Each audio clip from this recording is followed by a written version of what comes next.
ሰላም ተመልካቾች እንደምን አላችሁ? ፋና ሚዲያ ኮርፖሬሽን ከኤግል ቪው ሚዲያ ጋር በመተባበር እያዘጋጀ የሚያቀርበው የጤና ገጽ ዝግጅታችን ፖድካስት ዝግጅታችን ተጀምሯል። እኔ በጸሎት መንገሻ እንደዚሁም ደግሞ ያለው ጌታቸው አብረን ቆይታ እናደርጋለን። እንግዳ ጋብዘናል። ወደ እንግዳችን ከማለፋችን በፊት ግን ስለ ጤና ገጽ የተወሰነ ነገር እንበልበት። ጤና ገጽ ያልነበትን ምክንያት አዳዲስ አድማጭ ተመልካቾችም ስለሚኖሩ ማንሳት ተገቢ ስለሆነ እሱን እናንሳ። እንግዲህ የጤና ገጽ የሚል የፖድካስት ስያሜ ይዘን በምንመጣበት ጊዜ መሪ ቃላችን ያደረግነው ሁሉም ሰው የራሱ የጤና ገጽ አለው የሚል ነው። ያ ማለት ሁላችንም ታመን ወደ ጤና ጣቢያ ወደ ጤና ተቋም በምንሄድበት ሰዓት ስማችን፣ የሄድንበት ቀን፣ የሙቀት መጠናችን፣ ኪሎአችን እና የደም ግፊት መጠናችን ጭምር ተጽፎ ለሕክምና ባለሙያ ይቀርባል። አጠቃላይ የጤና ሁኔታችን ማለት ነው። ስለዚህ የሕክምና ባለሙያውም እነዛ መረጃዎችን ተገና አድርጎ ተመርኩዞ ታማሚዎችን እያወራ እየተነጋገረ እንደዚሁም ደግሞ የላብራቶሪ የተለያዩ መረጃዎችን እያያዘ እዛ ላይ ይጽፋል። ከዚህ ጋር ተያይዞ ሁሉም ሰው የራሱ የጤና ገጽ አለው። እነዛ የጤና ገጾች ጤናማ እንዲሆኑ ለማድረግ ደግሞ መስራት ተገቢ ነው። መስመሮቻችሁ ጤናችሁ እንዲጠበቅ የጤና ገጽን ስለምታደምጡ እንደዚሁም ደግሞ ስለምትመለከቱ ደስ ይለናል። ይህንን ፕሮግራም ደግሞ አጋሪ የሆነን የኢትዮጵያ ደምና ህብረ ህዋስ ባንክ ነው። እንደሚታወቀው የኢትዮጵያ ደምና ህብረ ህዋስ ባንክ ብዙ ጊዜ ደም ትለግሻለሽ ወይ? የተወሰኑ ጊዜዎችን ለግሻለሁ። ልማድ አለኝ። ይሄ በጣም ቆንጆ ነገር ነው። በነፃ ከበጎ ፈቃደኛ ደም ለጋሾች ደም ተቀብሎ ደግሞም በነፃ ደም ለሚያስፈልጋቸው ሰዎች የሚያቀርብ ተቋም ነው። ስለዚህ ደም በመለገስ የወገንን ህይወት ማዳን ደግሞ መለገስ ብቻ አይደለም፣ ህይወትን ማጋራት ያስፈልጋል። በአንድም በሌላ መልኩ ዛሬ የምናነሳው አጀንዳ የደም አቅርቦት እጅግ በጣም ከሚያስፈልጋቸው መካከል አንዱ ነው ማለት ነው። በዚህ ጉዳይ ላይ ትኩረት አድርገን ስለምንሰራ ነው ፕሮግራማችንን የጤና ገጽ ያልነው ማለት ነው። አድማጮች ተመልካቾቻችን፣ ሌላው ደግሞ የፕሮግራም አጋራችን እንደዚሁ የኢትዮጵያ ደምና ህብረ ህዋስ ባንክ ነው ብለናል አይደለም? የህብረ ህዋስ ስንል እንደዚሁ የአይን ብሌንም ከሰዎች ህይወታቸው ካለፈ በኋላ የአይን ብሌናቸውን ቃል ገብተው ይሞታሉ። ከዛ በኋላ ሌላ የሚያስፈልገው ሰው ደግሞ የሚጠቀምበት ሁኔታ አለና ይሄንንም በዚሁ ጠቅሰን ማለፍ አለብን ብዬ ስላሰብኩኝ ነው። በነገራችን ላይ የአይን ብሌናችንን ቃል መግባት ማለት ብርሃንን አለመቅበር ማለት ብዙ ሰዎች በተለያየ ምክንያት የአይን ብሌኖቻቸውን ቃል የመግባት ልምዶቻችን ብዙ አይደሉም በአገራችን ማለት። በሌላው ዓለም ላይ ግን ትልቅ ልምድ ተደርጎ ማንኛውም ሰው እድሜው የአይን ብሌኑንና የተለያዩ የሰውነት ህዋሳትን መለገስ የሚችልበት ጊዜ ሲደርስ ይለግሳል። በዚህ ፕሮግራም ላይም በቀጣይ ብዙ የአይን ብሌናቸውን በበጎ ፈቃደኝነት ለግሰው ህይወታቸው ሲያልፍ ለሌላ ሰው ብርሃን መሆን ይችላሉ። ጭራሽ ማየት አይችሉ የነበሩ ሰዎች በተለገሰላቸው የአይን ብሌን ደግሞ ማየት የቻሉ ባለ ታሪኮችንም በቀጣይ እናመጣለንና አዲስ ህይወት የተሰጣቸው ይሄ ደግሞ ትልቅ በነገራችን ላይ ብርሃንን አለመቅበር ማለት ቀላል ሀሳብም አይደለም። እነዚህን ስራዎች በመስራት የኢትዮጵያ ደምና ህብረ ህዋስ ባንክ በጎ ፈቃደኞችን በማስተባበር በጎ ፈቃደኛ የሆኑ ሰዎች የሚለግሱት ደም እንደዚሁም ደግሞ እንዳነሳሽው በጸሎት የአይን ብሌን እንደዚሁ በመለገስ በጎነትንና አብሮነትን ልናሳይ ይገባል የሚል የዛሬ መልእክታችን ይሁን። በጣም ጥሩ። ወደ ዛሬ ጉዳያችን እንለፍ አይደለ?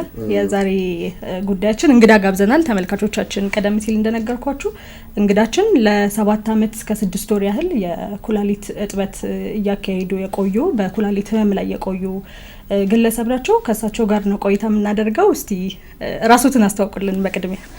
እሺ፣ አመሰግናለሁ። እኔ በኃይሉ ረና እባላለሁ። በኩላሊት ህመም በኩላሊት እጥበት ህክምና ከጀመርኩኝ አሁን 7 አመት ከ6 ወር ሆኖኛል። በዚህ ሁኔታ ነው ያለሁት። እንደው ወደ ዋናው ጉዳይ ስለ ኩላሊት ህመም ከማንሳታችን በፊት አቶ በኃይሉ ማን ናቸው፣ የልጅነት ጊዜያቸው እንዴት ነበረ የሚለውን ነገር ተመልክተን ደግሞ ወደ ኋላ ላይ ሌሎች ጉዳዮችን እየተጫወትን እንቆያለን። ልጅነቱት እንዴት ነበረ? እኔ የትውልድ ቦታዬ ሆለታ ገነት የምትባል ቦታ፣ እዛ ተወልጄ የካቲት 567 አጠቃላይ ሁለተኛ ደረጃ ትምህርት ቤት ከ1 እስከ 12 እዛ ተምሬ ከዛ በኋላ በ1981 ዓመተ ምህረት ትምህርቴን ካጠናቀቅኩ በኋላ በድሮ አስመራ ዩኒቨርሲቲ እዛ ጆይን አድርጌ የአካውንቲንግ ትምህርቴን ስከታተል ቆይቼ በነበረው ጦርነት ምክንያት ከዛ ወደ አዲስ አበባ ዩኒቨርሲቲ መተን ከዛም ወደ አጋርፋ ከአጋርፋ ደግሞ ወደ ብላቲ ማሰልጠኛ ገባው። ከዛ ወጥቼ እዛ አልቀጠልኩም። ከዛ ወጥቼ በኮንስትራክሽን ዓለም በግል ኮሌጅ በኮንስትራክሽን በቢልዲንግ ኮንስትራክሽን በአድቫንስ ዲፕሎማ ተመርቄ ህመሙ እስከሚይዘኝ ድረስ በተለያዩ የግል ካምፓኒዎች ውስጥ ስራ ቆይቼ በአንድ ካምፓኒ ውስጥ መጨረሻ ላይ የሳይት መሀንዲስ ሆኜ እና ፕሮጀክት ስራ አስኪያጅ ሆኜ ሳገለግል ነበረ። ህመሙ ከያዘኝ በኋላ ግን ያው ስራውን አቋርጬ በህክምና ላይ ነው ያለሁት። ምንድን የፈለግነው አቶ በኃይሉ በዋናነት የኩላሊት ህመም ነው የዛሬ አጀንዳችን።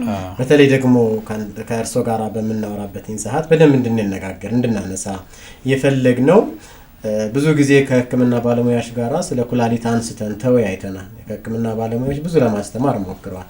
ነገር ግን በቀጥታ የችግሩን የተጋፈጠና ከኩላሊት እጥበት ጋር ኑሮውን ካደረገ ሰው ጋር መቼም 7 አመት ከ6 ወር ከኩላሊት ጋር ህመም ጋር ብቻም ደግሞ አይደለም ዲያሊሲስ እያደረጉ መኖር ቀላል አይደለም። የነዚህን የዲያሊሲስ ያደረጉባቸውን ጊዜ ከፍታና ዝቅታውን እናያለን። ባመጡባቸው መንገዶች ሁሉ ምን አለፉ፣ በየትኛው መንገዶች ውስጥ አለፉ የሚሉትን እናያለን።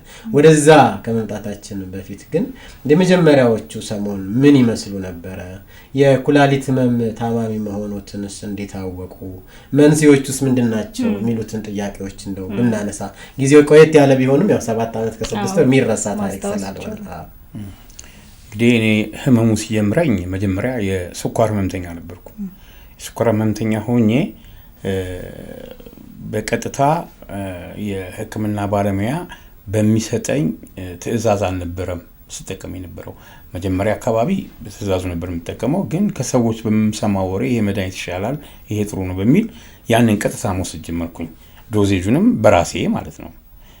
ግን ከጥቂት አመታት በኋላ ያ ነገር እኔን ኩላሊቴን እየጎዳ ነበርና አንዳንድ ምልክቶች ነበሩ። የድካም ያልታዘዙ መድኃኒቶችን ከዛ በኋላ ግን ድካም ይሰማኝ ነበረ። ምግብ ያለ መርጋት፣ የመረበሽ የሆድ መረበሽ ምናምን ነበርና አንድ ወቅት ላይ ቢሮ ውዬ ወደ ቤቴ ስገባ ፍጹም መሄድ አቃተኝ። ከዛ ከህክምና ማዕከል ድሮም የምከታተልበት ቦታ ሲሄድ ሌላ ጊዜ የጨጓራ ባክቴሪያ ነው የተባለ ነበር መድኃኒት ቢሰጠኝ። መጨረሻ ላይ ግን ሪፈር ነው የተጻፈልኝ ወደ ቤተል ሆስፒታል። ምናልባት መድኃኒቶችን ያለ ሐኪም ፍቃድ መውሰድ ዋና ጉዳይ ይመስለኛል። ቅድም ሲያነሱልን የቅርብ ሰው አይደለ የቤተሰብ እነዛ መድኃኒቶች ወስዶ ስለተሻለው እርሶም እነዛ መድኃኒቶች ቢጋሩ ህመሙን ሊቀንስ እንደሚችል ነገሩትና በቀጥታ እነዛ መድኃኒት ተጋርተው ያለ ሐኪም ፍቃድ ያለ ሐኪም ሳያዛቸው ዶዜጃቸውን ሳይወሰን መውሰድ ጀመሩ። እንግዲህ ቀደም ብለን ሲያጫውቱኝ ስለነበር እዚህ ጋር ታዲያ አሁን ያለንበትኝ ሁኔታ ማንሳት ያለብን ስለመሰለኝ ነው። ሰዎች በቀላሉ ራሴን አመመኝ ብለው የሆነ ነገር ሆነ ብለው ያለማንም የሐኪም ፍቃድ በራሳቸው መንገድ መድኃኒቶችን አግኝቶ መውሰድ በደንብ እየተለመደ ነው። ይሄ እንግዲህ የሚያሳድረው ጉዳት እንዳለ ይታወቃል። ከዚህ ጋር ተያይዞ አርሰባችን አሁን ይሄን ነገር እያደረገው ስለሆነ አብዛኛው ሰው እኔ ልክ ማንኛውም ሰው ማስቲካ ይዞ ቦርሳ ውስጥ እንደሚንቀሳቀሰው መድኃኒት ይዘው የሚንቀሳቀሱ ሰዎች አሉ። ለራስ ምታት ለጨጓራ የሆኑ ቀለል ያሉ ነገሮች ነን ብለን የምናስባቸው ነገሮች በቀላሉ ለመከላከል አሁን ያነሳሃቸውን አይነት መድኃኒቶች ነው የምንጠቀመው። በማን ነው የሚታዘዘው? የህክምና ባለሙያ እንኳን አይደለም። እንግዲህ ከአቶ በኃይሉም ህይወት ታሪክ የምንረዳው ላለፉት 7 አመት ከ6 ወር በዲያሊሲስ ውስጥ ለማለፍ መነሻ ምክንያት የሚሆነው በግልጽ እንዳጫወቱን ያለ ሐኪም ፍቃድ በራስዎት መንገድ ወይም ደግሞ ሰዎች ባቀረቡት አማራጭ መድኃኒቶችን መውሰድ ነው። እነሱ ደግሞ እስከ ኩላሊት እጥበት የሚያስፈልገው ደረጃ ላይ ደረሱ። እንግዲህ ያለፈውን ታሪክ ልንቀይረው እንደማንችል አውቃለሁ፣ ግን ከኛ ታሪክ ደግሞ ሰዎች ከተማሩ አንድ ትልቅ ነገር ነው። በዚህ ጊዜ ውስጥም ዛሬም መድኃኒት የሚያጋሩ ሰዎች አሉ። ሩቅ መሄድ የለብን። ከቤተሰባችን ታሞ የዳነ ሰው ካለ ልብ ካልሽ ጸሎት ይሄንን ህመም ነው ያመመህ ብለው ይጠይቃሉ። በተለይ እናቶቻችን አዎ ይሄንን መድኃኒት ወስጄ ይሄ መድኃኒት ጥሩ ነው ይላሉ እና እሱ መድኃኒት ብትጋራ ብለው ያላቸውን አንስተው ይሰጣሉ። የሚደረገው በበጎነት ያ ሰው እንዲድን ከመፈለግ አኳያ ነው። ጉዳት ግን አለው ወይ? ያለ አግባብ መድኃኒት መውሰድ ያለ ባለሙያ ወይ ደግሞ የሕክምና ባለሙያ ሳያዝ መውሰድ ጥሩ አይደለም። አንደኛ መጠኑን ማናውቀው ሳንመጥን ነው የምንወስደው። ሁለተኛ ከህመማችን ጋር የሚሄድ ነገር ላይሆን ይችላል። ሌላው ደግሞ ወደዚህ ነገር የሚወስደው ይሄ ብቻ ሳይሆን በየአመቱ በአመት አንድ ጊዜ ወይም 2 ጊዜ የጤና ምርመራ የማድረግ ትሬንዱ የለም በህብረተሰባችን ውስጥ። እኔ አንድ ቤተሰቤን እስኪ ተመርመር አመመኝ ሲል ተመርመር እስኪ ብለው ምን ታሟርቱብኛል ባይል እንኳን ተመርመር ብለው ካለብኝ ከደረሰብኝ ነገር ተነስቼ ጤና ምርመራ እስኪ በአመት 1 ጊዜ አድርግ 2 ጊዜ አድርግ ብለው ለምን ታሟርታለህ ነው የሚለኝ እንጂ እሺ ብሎ አክሰፕት አያደርግም። ሌላው ደግሞ አብዛኛው ታማሚ ቢሮ ውስጥ የሚውሉ ሰዎች ሹፌሮች ረጅም ሰዓት አብዛኛው እነሱ ናቸው ቁጭ ይላሉ። እንበላለን የበላነውን ግን አናቃጥለው።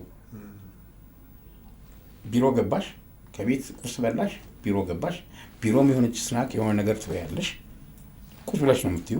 ተመለሽ ቤት ትገቢያለሽ ያው እራት ትበያለሽ ምንም እንቅስቃሴ ሳታረጊ ትተኛለሽ። ተደጋጋሚ ነው ያ ነገር።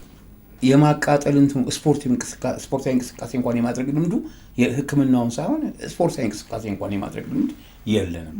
ከዛ ውጪ ደግሞ እነኚህ የተለያዩ የታሸጉ ነገሮችን መጠን የላቸውም የምንወስዳቸው።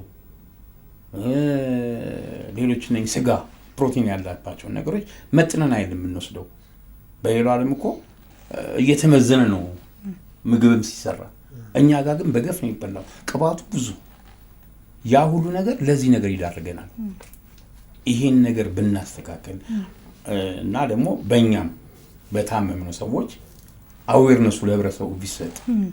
ህብረተሰብ የሚጀምረው እኮ ከቤት ሲጀምሪ ነው።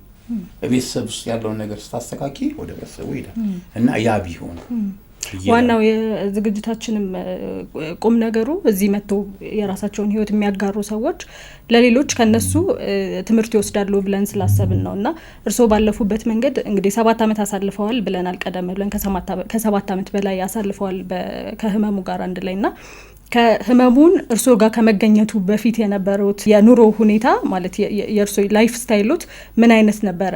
ምናልባት አሁን በቆዩበት ጊዜ በተለያዩ የህክምና ሂደቶች እነዚህ አይነት የኑሮ የእንትን ልማዶች ናቸው ለዚህ ህመም ያጋለጡኝ የሚለውን ነገር በተወሰነ መንገድ ይረዱታል ብዬ አስባለሁ።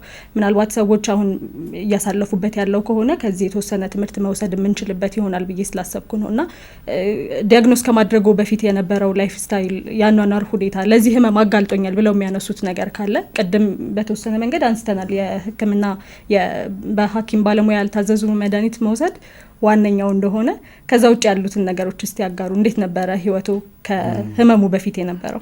ከዛ ውጭ የነበረ ህይወቴ እኔ ያው ትውልዴ ወደዛ ቢሆንና እድገቴም ወደ ሁለት አካባቢ ቢሆንም አብዛኛውን ህይወት ዘመን ያሳለፍኩት ሐረር ነው። እዛ አካባቢ ደግሞ ማህበረሰቡ አጠቃቀሙ ትንሽ ደቀቅ ያለ ነው። ለምሳሌ ጫት እኔ ተጠቀም ነበር። ጫት ከጫት በኋላስ ሌሎች ተጓዳኝ የሆኑ ነገሮች አሉ። እኔ ሌሎችን ባልጠቀምም መጠጣት አለ። ጫትን ደግሞ ስቅሚ ቁጭ ብለሽ ነው የምትዩ። ከዛ ትጠጫለሽ፣ ገብተሽ ትተኛለሽ። እንደዚህ አይነት ነገሮች ናቸው ያሉት። ከዛ ውጪ ደግሞ እኔ ብዬ የምለው በጣም ፕሮቲን ተጠቃሚ ነበር። ስጋ በጣም ነበር የምጠቀመው። በጣም እንግዲህ ያ ስጋ ደግሞ ቀይ ስጋ እንኳን አልበላም እኔ ጾማ ካልሆነ። ያ ነገር እኔን ጎርቶኛል። ስኳሩን አባብሶብኛል። ስኳሩን ደግሞ ምርመራ ካለማድረግ የተነሳ ስኳር መሆኑን እንኳን ሳላቅ አጋጣሚ ፊልድ ወጥቼ እግሬን አከኩት፣ ቆሰለ። ሲቆሰል ሄጄ ስመረመር ስኳሬ 570 ደርሷል። መተኛት አድሚት ማድረግ አለብህ አሉኝ። ወደ አሶሳ ነበርኩ ጥዬ ነው የመጣሁት ወደ አዲስ አበባ ስገባ 300 ምናምን ደረሰ። በኋላ ግን መርፌ ታብሌት ታዘዘልኝ። አሁን ያለሁት በኢንሱሊን ነው። ይሄንን ኤክስትራ የሆነ ነገር የምወስደው ለምሳሌ የታሸጉ ነገሮች ለስላሳ አይቀረኝም፣ እነኝ ማንጎ ምናምን ጣፋጭ ነገር ወደ ሀረር ብዙ ነው ያለው። እነኛ ነገሮች አይቀሩኝም፣ እነሱ ነበር። ይሄ ነው ስኳር ነው ያባባሰብኝ። ያው ስኳር በዘር የሚተላለፍ ቢሆንም አባቴ ነበረበት፣ በሱ ነው የሞተው። እኔ ግን በትክክል ተመርምሬ ቢሆን ኖሮ እንደው ስሜቱ እንኳን እንደ መጥፋት የሚችል ነበር። በነገራችን ላይ አሁን ምናልባት አቶ ባይሉ እያሳለፉ ያሉት ከኩላሊት ጋር ብቻ አይደለም ትግል፣ ከስኳርም ጋር እንግዲህ አንድ ራሱን የቻለ ሌላ ጉዳት ነው። ምንድነው እንዲነሳ የፈለኩት አቶ ባይሉ ቀደም ሲያነሱልን በስኳርን በአግባቡ ማኔጅ ባለማድረግ ምክንያት ለምሳሌ በጊዜው በሽታውን አለመረዳት፣ ፈጥኖ ወደ ሕክምና ተቋም ሄዶ ያሉብንን የጤና ችግሮች ለይቶ አለማወቅ፣ በሁላችንም በማንኛውም ጊዜ ተነስተን ካልታመምን በስተቀር የጤና ተቋም ሄዶ ምርመራ የማድረግ ልምዶች የሉንም። እነዚህ ልምዶች ያመጡት ጉዳት ይመስላል። እንግዲህ አቶ ባይሉ የዲያሊሲስ ማድረግ ብቻ አይደለም ኢንሱሊንም እየወሰዱ መኖር ራሱን የቻለ ኋላ ላይ የምናመጣበትም ቢሆን እንግዲህ ኢንሱሊን ራሱን የቻለ ሌላ ቻሌንጅ አይደል መውሰድ ደግሞ እዛ ላይ ኩላሊት እጥበትን መጨመር ታሳቢ ማድረግ አስፈላጊ ነው። ለዚህም ነው በጸሎት እንግዲህ ብዙ ጊዜ የህክምና ባለሙያዎች እኮ ስለ ኩላሊት አስከፊነት አውርተዋል። እንደዚሁም ስለ ስኳር ህመም የሚያሳድራቸውን ተጽዕኖች አንስተዋል። ከዚህ ጋር ተያይዞ ታዲያ እነዚህን ሁለት ነገሮች ተቀብሎ መኖር ደግሞ ቢነሳ ጥሩ ነው ያስባለሁ። በተለይ የመጀመሪያው ቻሌንጅ ኢንሱሊን እየወሰዱ መኖር ራሱን የቻለ ሌላ ጉዳይ ነው። መስማማት ይፈልጋል አይደል? ያንን ከዚህ በኋላ ኢንሱሊን እየወሰድኩኝ ከስኳር ጋር ልኖር ይገባል ብሎ መስማማት ይፈልጋል መጀመሪያ። እሱ እያለ ደግሞ ቶሎ ተብሎ የስኳር ህክምናውን ባለመጀመር ደግሞ ለኩላሊት ህመም ተዳርገዋል ማለት ነው። ስለዚህ እነዚህን ሁለቱን ነገሮች ተስማምቼ ህክምና እያገኘሁኝ በሰላም መኖር እችላለሁ የሚለው የአይምሮአችን አይደለ ቀድሞ የሚድነው። ይሄንን ማሳመን እንዴት አድርገው አመጡት አቶ በኃይሉ? ሁለቱን ነገሮች ተቀብሎ ለመኖር ተስማምቶ ለመኖር ቻሌንጅ አድርጎ ለመኖር መቼና እንዴት ወሰኑ? እኔ ይሄን ነገር ወሰንኩት የዛን ሁለት ህክምናውን ምርመራ አድርጌ ሁለቱም ኩላሊቶች ፌል አድርገዋልና ዲያሊሲስ መጀመር አለበት ሲባል ከኔ ጋር የነበሩ ቤተሰቦቼ እህትና ወንድሜ ብሎም ባለቤት የነበሩ እነሱ ለኔ በቃ ከህክምናው በላይ ሐኪም ነው የሆነ ሞራል ነው የሰጡኝ። እኛ አለን ከጎንህ አይዞህ ምናምን በሚል አበረታቱኝ። ከዛ በኋላ ደግሞ ይሄው ህመም ራሱ ጓደኛ እንዳፈራ አደረገኝ። ያ ጓደኛዬ በአሁኑ ሰዓት 14ኛ አመቱ ነው ዲያሊሲስ በማድረግ እኔ 10 ምናምን አመቴ ነው ብሎ ሲለኝ የባሰ የኔ ሞራል አደገ። ከስ እንደዚህ መኖር ይቻላል የሚል ነገር። ከዛ ውጪ ደግሞ ልጄ አንድ ልጅ ያለችኝ እሷ ደግሞ የባሰ ሞራል ሆነችኝ እኔ ስደርስ ነው የሚል ነገር ማለት ነው። ስለዚህ አንተ ራስህን ከገነባ ትኖራለህ። ሞራልህን ከገነባው ሰዎችን አይተህ እኖራለሁ ብለህ ካልክ ትኖራለህ። አይ ድካም በውስጥ የምትፈጥር ከሆነ ተስፋ የምትቆርጥ ከሆነ አኖርም። ምናልባት ስኳር የሚያመጣብህ መርፌውን ብቻ አይደለም አይነ ስውር ያደርግሃል። እኔ አይነ ስውር የሆኑ ጓደኞች አሉኝ አይናቸው አይን ምናልባትም የተሰጠህ መድኃኒት ሁለቱም እኩል መድኃኒት ሊሰጥ ይችላል። አወሳሰድህም ወሳኝነት አለው። አንዳንድ ጊዜ ያለን ትሬንድ ምንድነው መድኃኒት በቀን 3 ጊዜ ውሰድ ተብሎ በየ8 ሰዓት ተብሎ ተሰጥቶ አንተ በየ9 ሰዓቱ ታረጋዋለህ። ወይም ደግሞ 8 ሰዓት ላይ ወስደህ አሳልፈህ እንትና ይወላ 10 ሰዓት ምናምን ካለፈ በኋላ ትወስዳለህ። ያ ራሱ ኢፌክት አለው። በተሰጠ ሰዓትና በተሰጠ ዶዜጅ እኮ በ8 ሰዓት ውስጥ እንዲሰራ ተደርጎ ነው የሚሰጥህ። አንተ ከጨመርክለት ይሰራል፣ አዳፕቴሽን ይመጣል። ከዛ በኋላ እኔ ዲያሊሲስ ሲጀምር ያመጣብኝ ስኳር መጀመሪያ ነበረብኝ፣ ደም ግፊትም አመጣብኝ። ዲያሊሲስ ራሱ ያመጣል ሌላ ተጨማሪ ተጨማሪ። ከዛ ደግሞ ይሄው እንደምታየኝ አንካሳ ነኝ፣ አነክሳለሁ። ይሄን የሚያመጣብኝ ዲያሊሲስ ነው። ከምን ያጥንት ማሳሳት ያመጣል። ትሰበራለህ፣ ስትሰበር አይጠገንም። የመሰንጠቅ ያመጣል፣ ያጥንት መሰንጠቅ። ለዛ ደግሞ ብዙ መድኃኒት ትወስድ፣ ካልሲየም ትወስዳለህ። ብዙ እኔ ስማቸውን እንኳን ጠርቼ ማልጨርሳቸው ስለዚህ ኮንሲኩዌንሱ ብዙ ነው የስኳሩ። ዲያሊሲሱም እንደዛው መድኃኒት ስታዝልሽ በሰዓቱ በተባልሽ ሰዓት ካልሆነ ራሱ ኢፌክት አለው። ትንንሽ ህመም እንኳን ሲያመን እኮ ለ1 ሳምንት ለ10 ቀን ወሰዱ ተብለን ሰዓት እናዛንፋለን፣ ይረሳል፣ ይተዋል። እንዲህ ደግሞ አንዳንዱ ለእድሜ ልክ ሲሆን አልኮልም እየወሰደ መድኃኒቱን የሚወጣል፣ አልኮል እየወሰደ በአልኮልም እንትን ይላል። ይሄ ከግንዛቤን በአግባቡ አለመረዳት ምን ችግር የለውም ምናምን ይላል። በነገራችን ግን በኋላ የሚመጣው ነገር የሰው ሞት እኮ አይደለም። እሱ ሲሞት የሚጎዳው ሰው ስንት ሰው ነው? 5 ሰው ካለው 5 ሰው ይጎዳል። 10 ሰው እንደዚህ ቢሆን 50 ሰው ችግር ውስጥ ከቶ ነው የሚያልፉት ማለት ነው። አንድ ነገር አነሳህልን። ልጄ በጣም ሞራል ሆነችኝ ዲያሊሲሱን ለመቀጠል። ያው እህትህ ወንድሞችህ ያሉት ነገር ቆንጆ ነገር ነው። ሞራል ሊሆኑ እንደሚችሉ ማህበረሰብ ድጋፍ እንደሚያደርግልህ አውቃለሁ። ግን የልጅህ እንድትበረታ ያደረገችበትን ነገር ብታነሳልን። ምክንያቱም ይህን ነገር የምንፈልገው ለምንድን ነው? የኩላሊት ህመም የታማሚው ጉዳይ ብቻ አይደለም። ቤተሰቡን ይነካል፣ ትዳሩን ይነካል፣ ልጆችን ይነካል፣ አልፎ ኢኮኖሚውን ይነካል። ኋላ ላይ እንመጣበታለን። ስራህን አተሃል እንዳ ግን እንዳናልፈው ስለፈለግኩ ነው የልጅህን ድጋፍ እንደው ማመስገኑን ካለብን ደግሞ እንድናመሰግናት ጨምር። የልጅ ድጋፍ ምንድነው? ልጅ 17 ዓመት ልጅ ናት። አሁን 17 ዓመት 12 ክፍል ናት። እኔ አመመኝ ስላት እንደ ሌላ ልጅ እንትን አትልም፣ እንዲህ ስፍስፍ አትልም፣ በርታ ነው የምትለው። ከእንደገና ደግሞ ደርሻለሁ ነው የምትለኝ።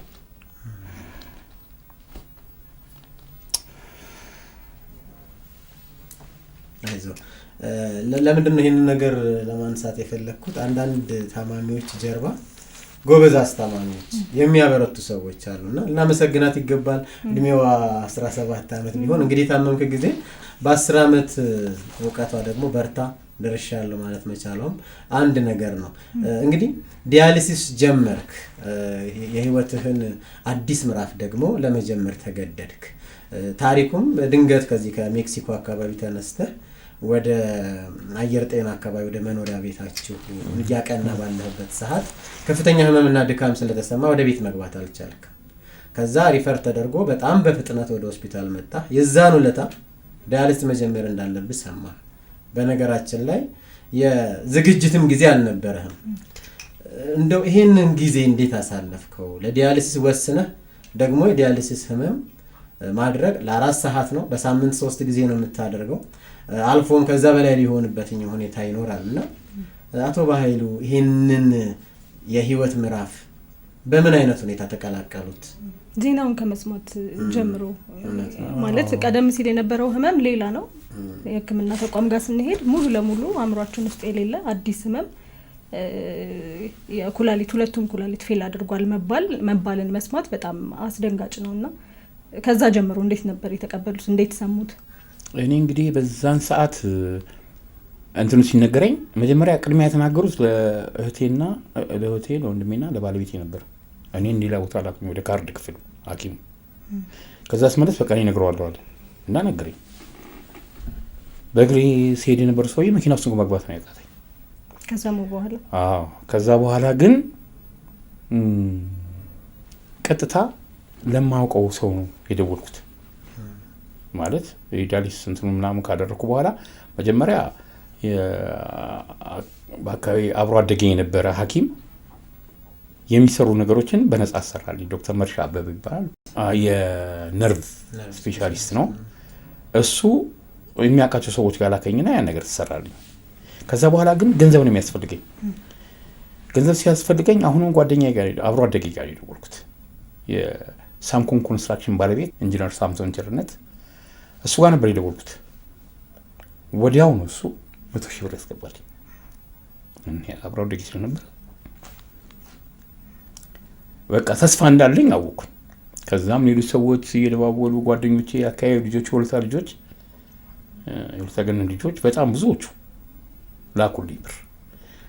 ነገር ግን እኔ ንቅለ ተከላ የማድረግ ኦፖርቹኒቲ ቢኖረኝም ብሩ ደግሞ ከስር እየጠፋ ነው። ምክንያቱም በየጊዜው ዲያሊሲስ ያወጣለሁ፣ ለምርመራ ወራዊ ምርመራ ሁሌ ያለ ለሱ አውጣለሁ እና ብሩን ይነካል። እኔ በነካውለት ቁጥር ዋጋ እየጨመረ መጣ። ዋጋ እየጨመረ ነው የሚሄደው። እኔ ስጀምር 1.5 ሚሊዮን ብር ነበር። በወቅቱ ንቅለ ተከላ ማድረግ ፈልጌ ነበር። ህንድ ሀገር ሄጄ ለማድረግ 1.5 ነበር። እኔ ግን ያን ብር ላገኘው አልቻልኩም።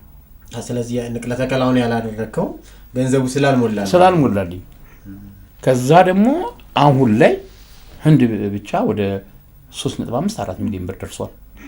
ቱርክ ደግሞ 5 ሚሊዮን ብር። ያንን ብር የማግኘት እንትኑ የለም። ከዛ ውጪ ደግሞ የሚረዱሽ ሰዎችም ሁሉ አይረዱሽም፣ አያውቁትማ። ምክንያቱ ሌላ አይነት ማጥበርበር ነው የሚመስለው። ልክ በእኛ ስም በኩላሊት ህመምተኛ ስም በየመንገዱ ላይ መኪና እያያዙ የሚለምኑ ሰዎች አሉ። እንደውም መንግስትም እያያዛቸው ብዙዎች የተገኙ አሉ። ሌሎቹም አንቺ የሚረዱ ሰዎች ሌላ ነገር ነው የሚመስላቸው። መኪና ልገዛ ነው ያለኝ ሰው አለ ደውሎ ከረዳኝ በኋላ መኪና ልገዛ ፈልግሃል አለኝ። አይደለም መኪና እኔ ነገርኩህ እኮ ልጄ የ12 ክፍል ተማሪ ናት። አዲስ አበባ ከተማ ውስጥ ነው ያደገችው። ብዙ ነገር ትፈልጋለች፣ ጓደኞቿ የሚያደርጉትን ነገር። አንድ ቀን ግን እንደዚህ አድርግልኝ ብላ አታውቅም። ይቅርታ አድርግልኝና ማድረግስ በቻልኩበት ሰዓት እንኳን አልጠየች ስችል ነበረ። አሁን ግን የለም። አሁን ግን ለእኔ ሞራል የምትሆነኝ ብር ሰው እንኳን ሲሰጣ ታከም ምትል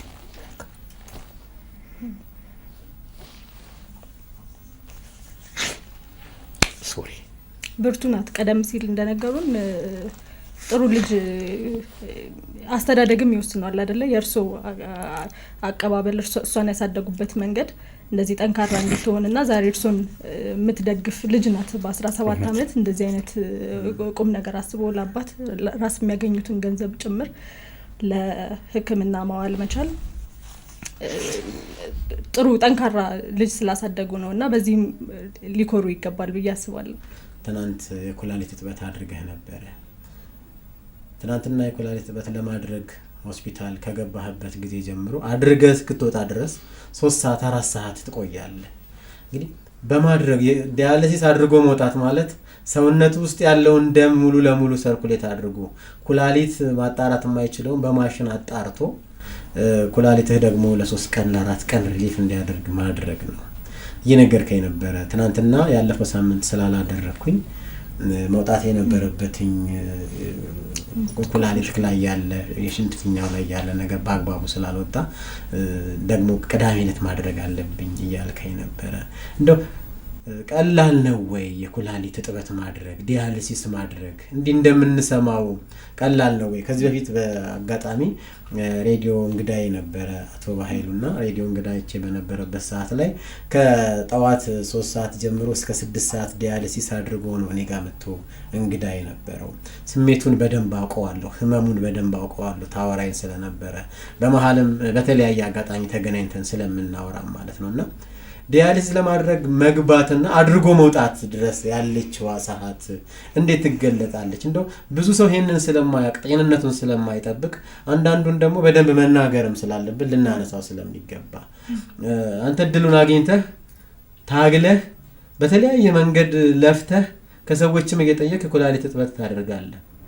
ብዙ ሰዎች ደግሞ ይሄ እድል ናቸው ደግሞ ህይወታቸው እንደሚያልፍ እናውቃለን። እና ምናልባት አቶ ባኃይሉ ቢነሳ ብዬ ደግሞ በደንብ የማስበው ከመጀመሪያው እስከ መጨረሻው ዲያሊሲስ አድርጎ የመውጣት ቻሌንጁ ህመሙ ብዙ ጊዜ ነገርከኝ ነበር። በቀኝ እጄ የነበረው ካታክት ተነስቶ ወደ ቀኝ ወደዚህ እንደተቀየረ አሁን ደረትክ ላይ እንዳለ አንገትህ ላይ እንዳለ ዲያሊሲስ ማድረግ ያው ቱቦዎቹ የሚሰኩበት እንደው እሱን ህመሙን ቻሌንጁ እንደው በደንብ ብታስረዳ። የኩላሊት ህመም ሳታደርጊም ህመም ነው፣ ስታደርጊም ህመም አለው። ያው ትንሽ ከዛ ሳታደርጊ ካለሽበት ኮንዲሽን ስታደርጊ ቀለል ይላል ከሚል ነው እንጂ ሳታደርጊ ሰውነትሽ ያብጣል፣ እጅሽ ያብጣል፣ ሆድሽ ያብጣል፣ ሳምባሽ ውሃ ይቋጥራል። ከዛ እሱም ማስቀዳት አለ በመርፌ ዲያሊሲስ ባለማድረግሽ። ኢቭን በሳምንት 3 ጊዜ ነው አይደል? 3 ጊዜ ሳታደርጊ 2 እንኳን እያደረጉ ውሃ ቋጥሮባቸው ሆዳቸው አብጦ ጀርባቸው አብጦ የሚቀዳላቸው አሉ በመርፌ። ከእንደገና ደግሞ ዲያሊሲስ ስታደርጊ አብሮ ተያያዥ የሆኑ ነገሮች ደምሽ ይወርዳል። ያንዳንዱ አብዛኛው ሰው ደም ይወርዳል። ከኖርማል ሬቱ ዝቅ ይላል። እኔ አሁን ትናንትና 170 ነበርኩ። 170 ሆኜ መሄድ ያቅተኛል። መሄድ ምግብ መብላት ያቅትሻል። ውሃ መጠጣት ይከለክልሻል። ራስሽን ያምሻል። እንግዲህ 3 ሰዓት ተኩል ተንጋለሽ፣ እንደዚህ ተንጋለሽ፣ መገላበጥ የለም። እንዲህ ተንጋለሽ ከተገላበች መርፌ ይነቅላል። ስለዚህ እንዲሁ እንዳልሽ ነው። በቃ ጣራውን እያየሽ ነው። 3 ሰዓት ተኩል እንትቀመጪው አይደለም 3 ሰዓት ተኩል ለ30 ደቂቃ እንደዚህ ብቻ ተኝ ብትባይ ተኝ፣ ወደዚህ ትገላበጫለሽ፣ ወደዚህ ጤናማ ሆነሽ ማለት ነው። ይሄ ግን የግድ ስለሆነ ያን ታረጊዋለሽ። ከእንደገና ደግሞ ይሄ በካስተር ያሉ ሰዎች ይሄም ራሱ ኢንፌክሽን ይፈጥራል። ኢንፌክሽን ፈጠረ ማለት ወደ ሞት ነው የሚዳርግሽ። መድኃኒት ካልወሰድሽ፣ ይሄን ካልተጠባበቅሽ፣ ካላጸዳሽ፣ ሐኪሞች ናቸው የሚያጸዱት፣ በጥንቃቄ ካላያሹ። ለምሳሌ ያክል ይሄ የኔ እንትን በአግባቡ ስላልያዝኩት ክሎት አደረገ። ይሄ እንደዚህ አበጠ። ይሄን በኦፕሬሽን ነው ተቆርጦ፣ ደም ስሬ ተቆርጦ ይወጣልኝ። ከዛ አሁን እዚህ ተሰርቻለሁ። ይሄን አሁን በቅርብ ጊዜ አውጥተዋለሁ። ይሄ እስከሚዳብር ደግሞ 1 ወር ከምናምን ነው የሚቆየው። ስፖርት መስራት አለብሽ እንዲዳብር። ከሰውነት ጋር መስማማት አለ። ይሄን እጅሽ እንደዚህ ማድረግ አታስታውሹ። ትተኛልሽ፣ እንቅልፍ ይጥልሻል፣ ይደክምሻል፣ እንቅልፍ ይለቅብሻል። አንዳንዴ ማታ ደግሞ ሲጨልም ደግሞ እንቅልፍ ይነሳሻል፣ እንቅልፍ እምቢ ይልሻል። ሰው በሰላም ተኝቶ በሌላ ህመም ያለው እኮ ይተኛል። ይሄ በጣም ስቃይ ነው። ከእንደገና ደግሞ ኢኮኖሚካል ክራይሲሱ ራሱ አንቺ አሁን ዛሬ ታጠብኩ ነገን አልፌ ከነገ ወዲያ የምታጠብበትን እኮ ሳልም ነው ማድረው። ሳስ ማን ለምን ደግሞ ማን ልጠይቅ? ይሄን የምታስቢው ያ ተሳካ አልተሳካ ሌላ ነገር ነው። ስለዚህ በጭንቀት ብቻ ነው በቃ እንቅልፍሽ የምታሳልፊው፣ እንቅልፍ ሰዓትሽ የምታሳልፊው። እንቅልፍ አተሽ ማለት ነው። ከእንደገና ለዚህ መድኃኒት ፍለጋ ይሄ አሁን ዝም ብለሽ አትወቂም። ተወቅቶ ደግሞ ዝም ብሎ ያወጣል። ሄፓሪን ይባል ደም ማቅጠኛ አለ። እሱን የምታጭበት ጊዜ አለ። አይረን ኢምፖቲን ይባላል። እሱ አሁን የለም። ጳውሎስ ነበረ የለም ተብሎ አሁን በየቦታው እየተፈለገ ነው ያለው። በግል ደግሞ ሊኖር ይችላል። ያን ነገር አፎርድ ታደርጊዋለሽ ወይ? አንቺ አቅም አይኖርሽም ያለ መግዛት። ሄፓሪን በፊት 100 ምናምን 160 ብር አካባቢ የምንገዛው ሄፓሪን ዛሬ 1200 ብር ነው። ያንን ለ5 ጊዜ ብትጠቀሚበት ነው። ካይተር ደግሞ ከሆነ ለአንድ ቀን አንዱ ነው እና ኢኮኖሚካሊም ይጎዳሻል፣ ከማህበረሰቡ ያርቅሻል። አይደለም ከማህበረሰቡ ከቤተሰብ ያርቅሻል። እግዚአብሔር ያደለው ከሆነ ነው ከአንቺ ጋር የሚቆይ ቤተሰብ። ጊዜው በጣም ረጅም ስለሚሆን እንዳሉት የገንዘብ ችግሩ ከቤተሰብ ጋር እንዲህ በማህበራዊ ህይወታችን ዙሪያ ያለውንም ህይወት በጣም እኔ እኮ ተከራይቼ ነበር የምኖረው። ተከራይቼ ወደ 7 ዓመት ከምኖርበት ቤት ፈልጋለሁ ውጣ ነው ያሉት። እባካችሁ የምትሉትን ነገር ጨምር ብሎ ነው ያሉኝ። ልጃችን ሊመጣ ነው ከውጪ። እኔ ከወጣ በኋላ ግን ጨምረው አከራዩት። በነገራችን ላይ የኩላሊት እጥበት ጉዳይ በሽታውን ፊት ለፊት የሚጋፈጠው ታማሚው ነው። ለምሳሌ አቶ ባይሉ ላለፉት 7 ዓመት ከ6 ወር ከኩላሊት እጥበት ጋር መኖር በየሳምንቱ 3 ጊዜ አልፎ 3 ሰዓት ተኩል ደግሞ ሆስፒታል ውስጥ በዛ ውስጥ የሚያስፈልጉ የደም ማቅጠኛን ጨምሮ የተለያዩ ህክምናዎችና የክፍያዎች ባሉበት ውስጥ ማለፍ አንድ ታማሚው የሚከፍለው ዋጋ። ከዛ በላይ ግን ቤተሰብ አለ፣ በዙሪያ ያሉ ሰዎች ማህበረሰቡ አለ፣ ኢኮኖሚያቸው ከስራ ማቋረጥ አለ፣ አለመስራት አለ። ምክንያቱም በሳምንት 3 ጊዜ ለኩላሊት ከቤት ከስራ እየተወጣ ተመልሶ ወደ ስራ አይገባም፣ እረፍት ይፈልጋል። እንደ ስራ ማጣቱ በራሱ አንዳንዱ ሲስተማችን የህመማችንን ሁኔታ ያማከል አይደለም። አዎ ተሰራ የነበረው በተለያየ የግል ድርጅቶች ውስጥ ነበረ። አሁን በምን አይነት ሁኔታ ላይ ነው ያለው? ያው አሁን ዳያሊሲሱን አድርጋለሁ። የተለያዩ ግለሰቦች ያው እንደነገርኳችሁ የአብሮ አደጌቼ የሁለት አገነት ልጆች እነሱ ይረዱኛል። ከዛ ውጪ ደግሞ ለተለያዩ ነገሮች ለህክምናዬም ጭምር እንዲያግዘኝ የሱፐር ቲ አቶ ጸጋዬ የሚባሉ እሳቸው ያግዙኛል። ያው በየወሩ የሚያስፈልገኝ ነገር ሰዎች በመላክ መጥተው አይተውኝ ያግዙኛል እንጂ ሙሉ ለሙሉ ስራ አቋርጠው ነው ወደ ስራ አቋርጫለሁ። ኦን ኤንድ ኦፍ ይሁንሽ የሚያሰራሽ ምጽ አይደለም። ዛሬ ዲያሊስ አድርገሽ ነገም እኮ ላትሄጂ ይችላል፣ አትንቀሳቀሽ ትችያለሽ እንደ ዲያሊስ ሁኔታ። የስራው አይነትም ደግሞ ይወስነዋል። በጣም ረጅም ሰዓት የሚወስድ ከእንደገና ደግሞ የኔ ደግሞ ከኮንስትራክሽን ጋር የተያያዘ ስለሆነ ፊልድ መሄድ ያስፈልገዋል። ቢሮ ቁጭ ብለሽ መስራት ሊኖር ይችላል። ስለዚህ ያን ነገር ደግሞ ዛሬ ሰርተሽ ነገ አቋርጠሽ ከነገ ወዲያ ሰርተሽ አይሆንም። ስራ ባህሪውም የሚመች የህመሙም ቻሌንጅ አለ። ምናልባት አንድ ጥያቄ ደግሞ ብናነሳ ተገቢ ይመስለኛል። ማህበር አላችሁ በኢትዮጵያ የኩላሊት ህመምተኞች ማህበሮች አሏችሁ፣ በማህበር ትንቀሳቀሳላችሁ። በመንግስት ተቋም ውስጥ ደግሞ ያሉ የኩላሊት እጥበት መስጫ ማሽኖች ብዙ ሰዎች ስላሉ ወረፋ አለባቸው። መተካት እንኳን ቢፈልግ ያ የኩላሊት እጥበት እያደረገ ወረፋ ደርሶት እያደረጉ ያሉ ሰዎች በሞት ምክንያት ሲወጡ ነው ሌላ ሰው የሚተካው። ስንተኛ ነኝ ወረፋ ያልኩኝ? 1170ኛ 1170ኛ ከተመዘገብኩኝ 3 አመት 4 አመት ይሆነኛል መሰለኝ። ስለዚህ አሁን ያንን ወረፋ እየጠበቁ ቢሆን ኖሮ ይቻላል? አይቻልም። ወረፋው እንግዲህ በመንግስት ተቋማት ዲያሊስ ሴንተሮች አሉ።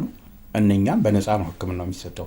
ያን ለማግኘት ግን መጀመሪያ ዘውዲቱ ላይ ተመዝግበሽ ወረፋው ከደረሰሽ ትጠሪያለሽ፣ ሄደሽ እዛ ጆይን ታደርጊያለሽ። ወረፋው ደግሞ ሊደርስ የሚችልበት እድል ሬር ነው። ምክንያቱም አንድ ጊዜ የገቡ ሰዎች አሉ ማሽን ካልጨመርን ህክምና ንቅለ ተከላ ካላደረጉ ወይም ከዛ ውስጥ የሆነ ሰው ህይወቱ ካለፈ ነው የምትጠሪው እንጂ ቦታው ከሞላ አሁን ያሉት ቦታዎች ዘውዲቱ ላይ ምኒልክ እና ጳውሎስ፣ ለዛው ጳውሎስም አክዩት ነው መሰለኝ የሚለው እና ጥቁር አንበሳም እንደዛ አክዩት ነው የሚያደርገው እንጂ ያሉት ሴንተሮች ምኒልክ እና ዘውዲቱ ናቸው በመንግስት ደረጃ ያሉት። ግን እንደ ታማሚ ማህበርም ስላላችሁ እዛ ላይ የስራ ድርሻ እንዳለ ስለማውቅ ከመንግስት ምን ይጠበቃል? ከማህበረሰቡ ምን ይጠበቃል?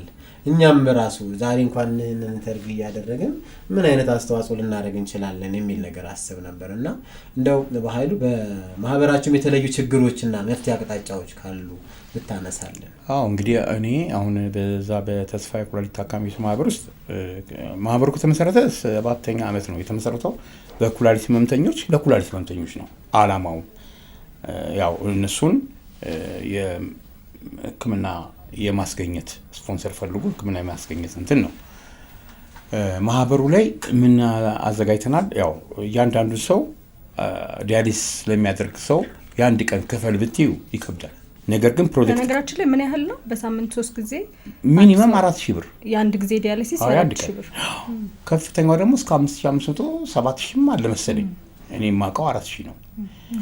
ነገር ግን ፕሮጀክት ቀርጸን እየተንቀሳቀስን ነው። ያ ፕሮጀክት ምንድነው ካላችሁኝ እያንዳንዱ ዜጋ በቀን 33 ሳንቲም በወር 10 ብር ቢለግስ ይሄ የመንገድ ላይ ልመናም እናጠፋለን፣ የህክምና ማዕከልም እንከፍታለን፣ ዲያሊስ ሴንተር እና በነፃ እናደርጋለን ብለን እየተንቀሳቀስን ነው።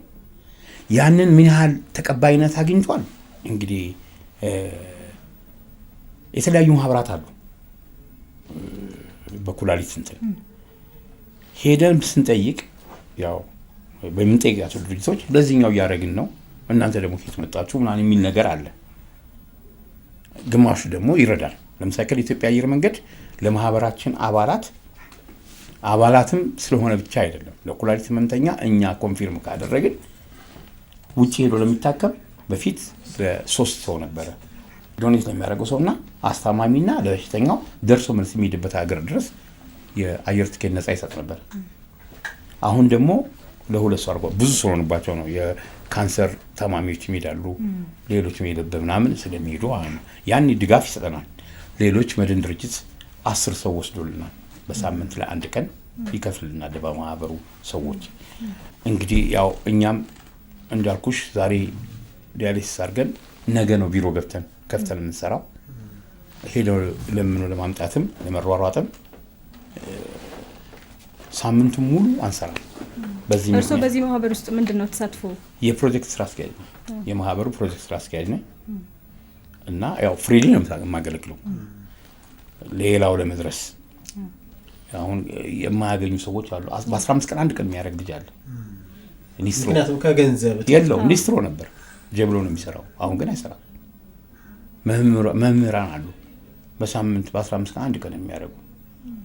ስለዚህ ለእነኛ ሰዎች ለመድረስ ከክፍለ ሀገር መጥተው ቤተክርስቲያን ውስጥ እያደሩ የሚታጠቡ አሉ። ህፃናቶች አሉ። ቅድም ፎቶ እንዳሳዩት የ8 ዓመት ልጅ አለ። አሁን ዲያሊሲስ ለማድረግ ቦታ ጠፍቶ አሁን በግል ሆስፒታል ውስጥ 5500 ብር እየከፈለ በቀን ለአንድ ቀን ማለት ነው የሚታጠብ ልጅ አለ 8 ዓመት። ለምን ከ15 ዓመት በላይ እንጂ ሌሎቹ ህክምና ማዕከሎች ከዛ በታች ያለውን ሰው ማድረግ አንችልም አቅሙ የለንም ብለው እንደዚህ ያለ። ይሄ ደግሞ በጣፋጭ ምክንያት ጣፋጭ ነገር በማዘውተር ምናምን የበጣበት ነው። ቀደም ሲል ሲሉን እንደነበረው ማህበራቱ ህመሙ ላይ ያጋጠማቸውን ሰዎች ያግዛሉ፣ ይረዳሉ። ከፍተኛ አስተዋጽኦ ነው መቼም እንግዲህ በዚህ ችግር ውስጥ እያለፈ ያለ ሰው እንዲህ አይነት እርዳታ ሲያገኝ ትልቅ ነገር ነው። ይሄ ትልቅ እርዳታ ሆኖ ሳለ ግን ቀደም ያለው ስታነሳ እንደነበረው ቀድመን መከላከል የምንችልባቸው ነገሮች ይሄ ችግር ከመምጣቱ በፊት እንዴት ነው ራሳችንን መጠበቅ የምንችለው?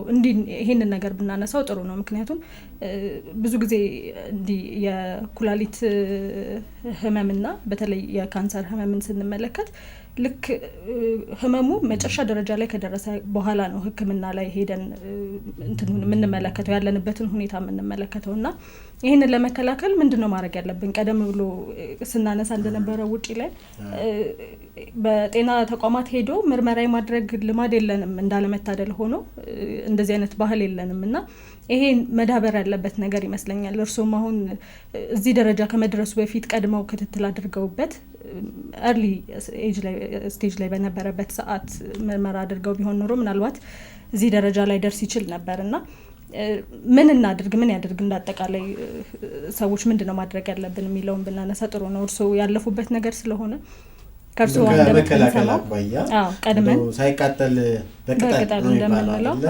ማህበረሰባችን ምን አይነት ግንዛቤ ይያዝ እንደው በመጥለው እንደ ታማሚ ምን ማወቅ ይኖርበታል? በተለይ አሁን ለኩላሊት ተጋላጭ ያልሆነ ማህበረሰብ። እኔ እንግዲህ የምለው ምንድነው ማንም ሰው ስለታመመ አይደለም ምርመራ ማድረግ ያለበት። በፊት ስንታመም ሐኪም የምንሄደው፣ አሁን ላይ ግን እስከምንታመም መጠበቅ የለብንም። ሳንታመምም በአመት አንድ ጊዜ ቢቻል 2 ጊዜ ካልሆነም አንድ ጊዜ ጠቅላላ ምርመራ ማድረግ ነው። ምናልባት ቢፈጅብህ 3000 ብር ነው ማክሲመም ጠቅላላ ምርመራ ለማድረግ። ነገር ግን ከተያዝን በኋላ እኔ ከተያዝኩ በኋላ ያወጣሁት ሚሊየንስ ነው። እኔ እስካሁን ድረስ ወደ 6-7 ሚሊዮን ብር አውጥቻለሁ። ያንን ግን ሌላ ነገር ውሎ ቢሆን ኖሮ ስንት ሰው ይለወጥበት ነበር። ስለዚህ በቀላሉ በ3000 ብር መመለስ እየቻለን ወደ ሚሊዮኖች እንዳንሄድ በየአመቱ ቢቻል 2 ጊዜ ካልተቻለ ግን አንድ ጊዜ ማንኛውም ሰው ጠቅላላ ምርመራ ቢያደርግ ምንም የሐኪም ትዕዛዝ አይፈልግም። ጠቅላላ ምርመራ ማድረግ ፈልጋል ብሎ መቼም ሐኪም እናውቃለን፣ የግል ሐኪም ሊኖረን ይችላል፣ ዶክተር የምናውቀው ይኖራል። ጻፍልን ብትይ ይጽፍልሻል። ለጠቅላላ ምርመራ ላብራቶሪ ሄደሽ ማወቅ ወደ ሌላ ነገር ሳትሄጂ ትመለሻለሽ። አድማጭ ተመልካቾቻችን ዛሬ ያነሳን ያለነው ከኩላሊት ህመም ጋር በትግል እየኖረ ካሉት ሰው ጋር ነው እያወራን ያለነው፣ ጉዳዩ በቀጥታ ከሚመለከታቸው ማለት ነው። እዚህ ጋር ታዲያ የግድ በጸሎት ብናነሳው የማስበው በመንገድ ላይ ያሉ ልመናዎችን ደግሞ እንደው መዝለል ያለብን አይመስለኝም። እውነቱን ለመናገር በግልጽም ችግሩ አጋጥሟቸው በህይወት ለመቀጠል ህይወት መቀጠል ስላለበት እየለመኑ ህይወታቸው የሚገፉ ሰዎች እንዳሉ ይታወቃል። በተቃራኒው ደግሞ ከእውነታ በራቁ ማስረጃዎች ይህንን ተግባር የሚያደርጓትም ሰዎች ደግሞ አልፎ አልፎ ይታያሉ። ከዚያ አኳያ ማህበረሰቡ ለምንድን ነው በተቀናጀ መልኩ ለኩላሊት ታማሚዎች ሊሆን ይችላል፣ ንቅለ ተከላ ለሚያደርጉ ሰዎች ሊሆን ይችላል፣ እንደዚሁም ደግሞ እጥበት ለምታደርጉ ለእናንተም በምን አይነት መልኩ እገዛ ሊያደርግ ይገባል የሚለውን ጥያቄ ለማምጣት ነው ቀድሜ ይህን ጥያቄ የምጠይቀው። በትራንስፖርት ላይ በተለያየ ሁኔታ የሚደረጉ ልመናዎች እንዴት ይታያሉ? በአንተ አቅጣጫ እንዴት ይታያሉ? በተለይ ከማህበራቸው ምሳቤ አኳያ ብታነሳለን። እንግዲህ ይሄ የመንገድ ላይ ልመና ታሞም የሚለምን አለ፣ ተቸግሮ ሳይታምም የሚለምን አለ።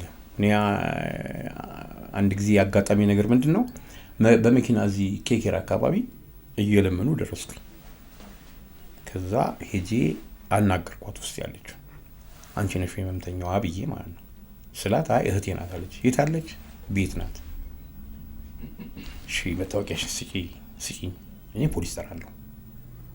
ለምን በህመምተኛው ስም ነው የሚቀልዱት ያሉት።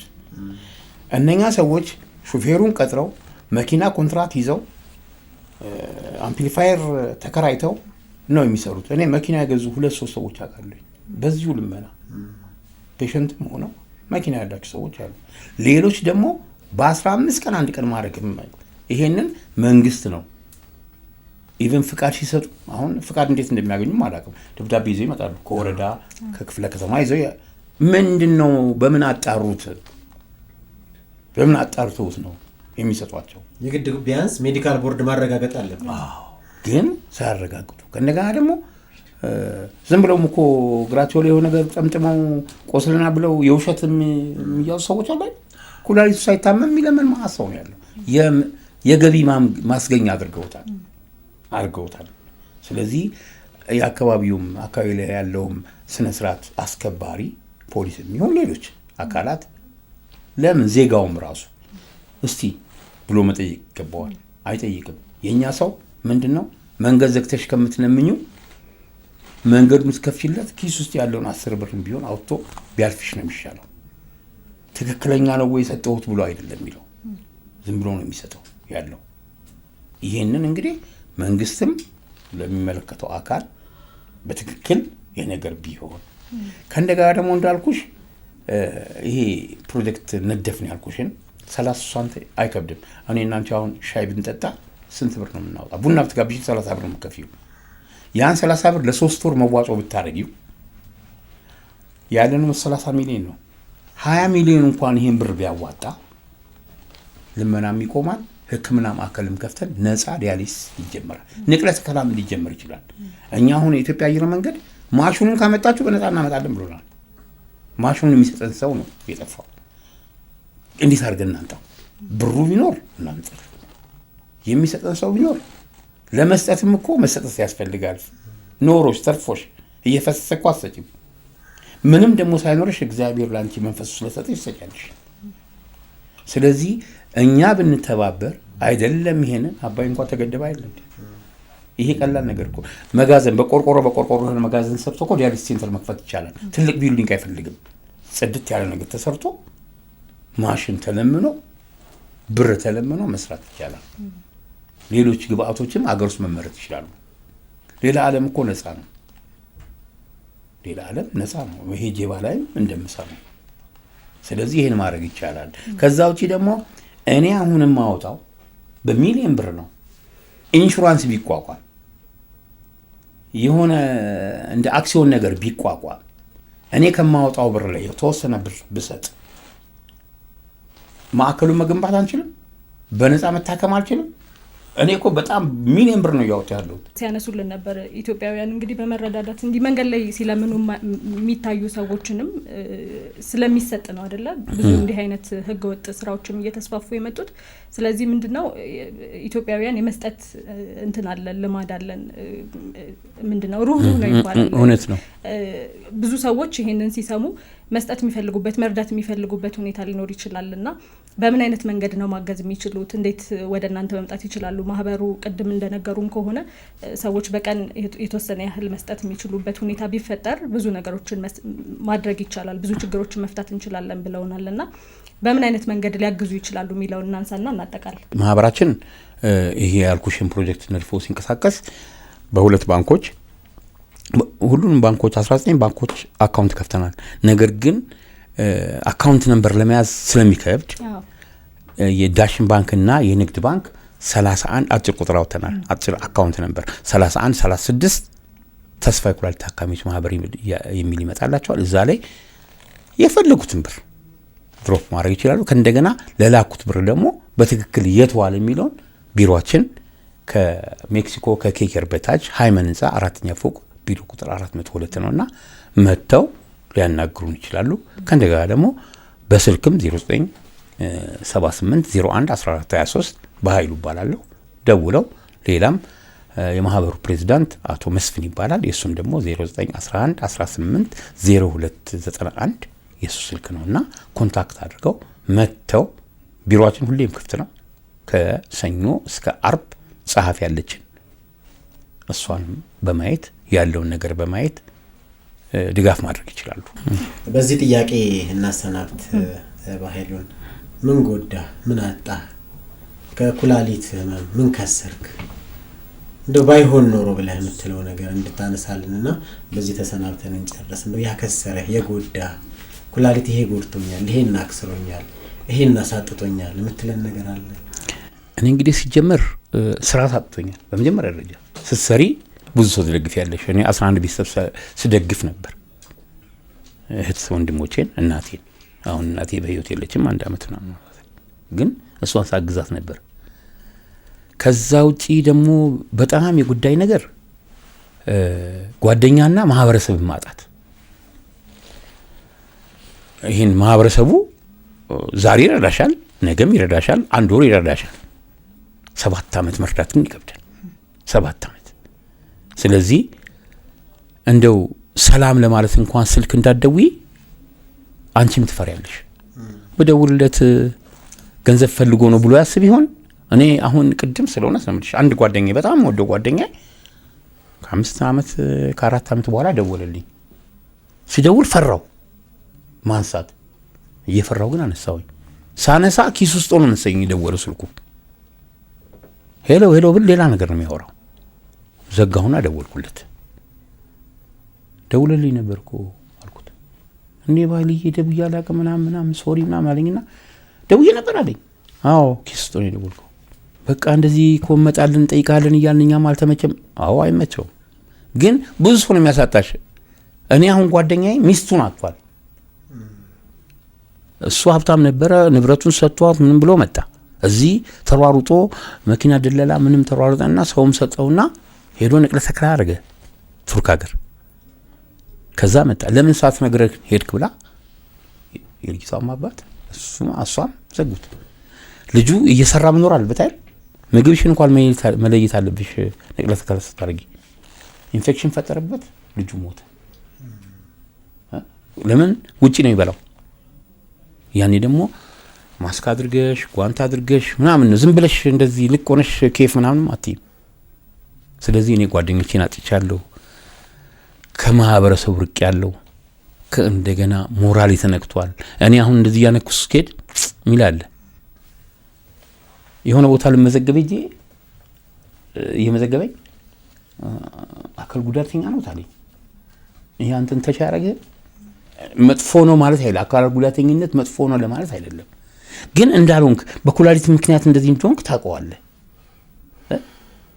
ሰዎች ጋር የሚፈጥረው ነገር መጥፎ ነው። ብሎክ ያደርጉሻል ጓደኞችሽ። ድሮ እኮ እየጠራ ሻይን ጠጣ ምናምን የሚልሽ ስደውይ የተነጋገሩበት ነው ይልሻል።